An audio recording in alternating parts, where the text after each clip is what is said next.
बेळंकीत अवैध दारू विक्री करताना एक जण पोलिसांच्या ताब्यात, गुन्हा दाखल। मिरज तालुक्यातील बेळंकी येथे अवैधरित्या दारू विक्री करणाऱ्या एका व्यक्तीला मिरज ग्रामीण पोलिसांनी अटक केली। सूरज बाबासो कांबळे वय 29 राहणार सलगरे असा आरोपीचं नाव असून त्याच्याकडून 4475 रुपये किमतीचे देशी आणि विदेशी दारू जप्त करण्यात आली आहे।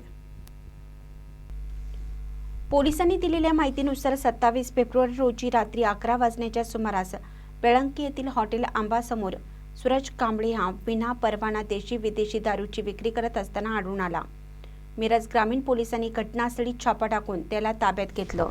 पोलिसांनी आरोपीकडून 180 मिलीच्या 4 देशी टँगो दारूच्या बाटल्या, 90 मिलीच्या 87 मॅकडॉनल्ड्स कंपनीच्या बाटल्या, 180 मिलीच्या 10 ब्लॅक डिलक्स विस्की कंपनीच्या बाटल्या आणि 180 मिलीच्या 6 बाटल्या असा एकूण 4475 रुपयाचा मुद्देमाल जप्त केला।